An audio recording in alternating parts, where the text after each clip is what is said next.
E3 2011.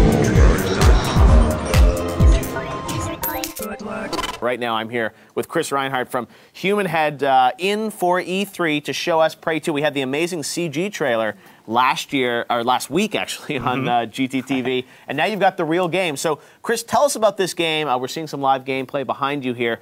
First question I think everyone wants to know is, you're not playing Tommy in this. You're not Tommy. Yes. Tommy's still very much part of the Prey universe, right. but for Prey 2 we want to explore a brand new part of the universe, take you to, because like Prey 1 was about taking you to place to a world you hadn't really seen before, gameplay you hadn't really played before. Want to do that with the sequel, take you to a new part of the Prey universe. Right. So and no portals either, right? No portals.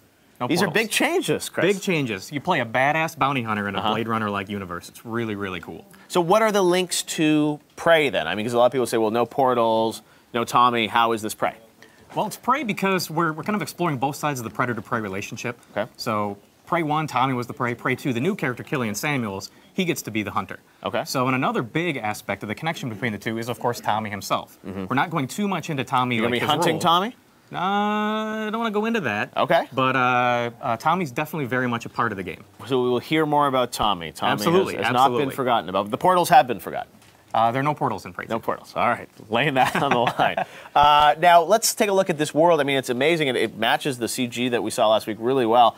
So you're in this, this Blade Runner-esque world, and I know as a bounty hunter, obviously missions are important, earning money, Absolutely, right? yeah. Well, a big part of it is like what you're seeing here is we're going after one particular type of alien. This is kind of a mafia-like guy by the name of Dugar, and he's got the ability to teleport. So you have to use, and the player cannot teleport, so you have to use the full range of your abilities. Like right now we're using shoulder-mounted rockets to try to kill a bunch of his henchmen. Wow. Dugar can teleport away, and the player has to use these cool parkour abilities to chase him down, like he's going to chase him into a casino here and then try to capture Dugar. So as you're going after him, you have to like always stay close to the target because he could possibly get away. So like I said, you have to like slide under things. So is this game, stuff. I mean, really just, finding targets, hunting them down, sort of, is it a chase game, or how would you describe the game? Chase is a big component of it, yeah. It's not just chase. I mean, chase is one big part of it. I mean, as a bounty hunter, there's a lot of different missions you take. You could take chase missions, you could take assassination missions, you could take like recovery missions where you go after like an innocent and try to recover them from someone who's, say, holding them hostage, that type of thing. Wow. So as you go through this, you obviously have different types of aliens. This part of the game, where are we seeing? Is this early in the game? This is maybe around 25% of the way through the game. So the players acquired like a whole bunch of different gadgets and gear and weapons at this point. So, but this particular level this is just like one fraction of all the different levels in the game. So. Right. Lots of high stakes action. Now, how do you acquire these targets? Or, as a bounty hunter, how do you get your targets? All the storytelling is done, obviously, in-engine, right? Yeah, there's a couple of different ways you get the targets. I mean, one of the main ways is by taking missions. Clients will contact you and say, hey, I need a bounty hunter to go and capture or kill this particular guy. So you could do that. The other way is there's a lot of different scum and alien criminals throughout this world. So as you're wandering around kind of exploring the world, you'll come across them. They're just like hanging out in a bar, or they're gambling, or they're like trying to shake someone down for money. You'll find them, and then you can track them down and take them down.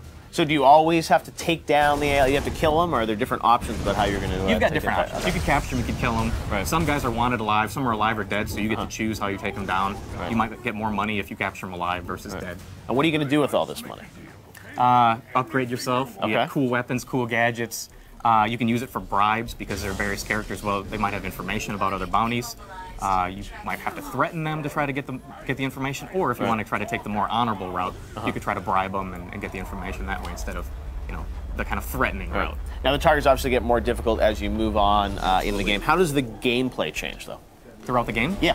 The gameplay changes based upon, like, as I get different gadgets and gear. There's a lot of different types of bounties, like the one we're showing today is a teleporting bounty. We've got bounties that have a lot of different kind of crazy, alien, freaky abilities that the player doesn't have. Can you acquire those abilities, though? Are they sort of innate to the characters, or like teleporting, can you acquire a device that allows you to You don't get teleporting, no. But that's innate to certain characters. But there are some of the abilities they have that you do get in terms of, like, the types of gadgets that you have. Any examples you can give us? Not without kind of spoiling some of the other gadgets we haven't revealed yet. Okay. So I'll give you the closest thing.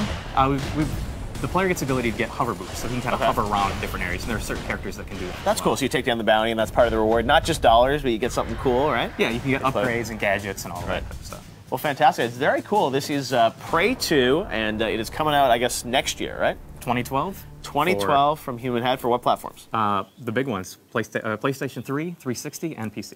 Awesome. Well, Chris, have a great E3. It was great Thank you. to see the Prey trailer last week, and pretty sweet to see the Great to game see you, right Jeff. now. We will see you again soon.